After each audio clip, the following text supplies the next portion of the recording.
पूर्वतन क्रिकेटर युवराज सिंह बापा जोगराज सिंह महिला विरोधी बयान दे विवाद को आसिछंती। एक यूट्यूब चैनल समधिश को साक्षात्कार दे जोगराज कहिछंती महिला बिना पुरुषों जीवन बेकार हो जाइथांता। पुरुष पागल हो जाइथांते। महिला दुनियार सबुठारु सुंदर सृष्टि। सेमानंक प्रति मोर यथेष्ट सम्मान रहिछि, किंतु महिला को क्षमता मिलवा उचित नुहे। सेमानंक हाथ को क्षमता गले सबु किछि नष्ट करिदेबे।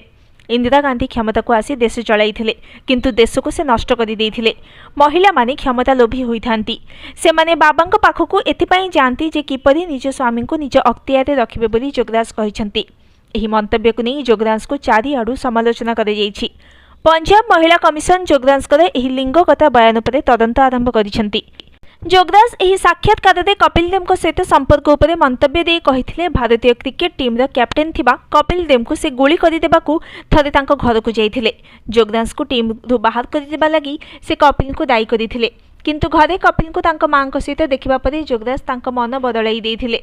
सेहीपरि 2011 विश्वकप क्रिकेट रे युवराजकर मृत्यु घटी जाइथिले भी से गर्व अनुभव करिथांते बोली जोगराज कहिथिले। पूर्वतन कैप्टेन महेंद्र सिंह धोनीकर से प्रशंसा करिथिले। प्रकाश थाउ कि युवराज विश्वकप खेलिबा बेले कैंसर रे पीड़ित थिले। एहा छड़ा जोगराज हिंदी भाषा उपरे मध्य विवादीय बयान देइछंती। हिंदी महिलांक भाषा, पुरुष हिंदी कहिले अजब लागे बोली जोगराज कहिबा परे एहाकु नै मध्य विवाद आरंभ होईछि। Bureau report, news today.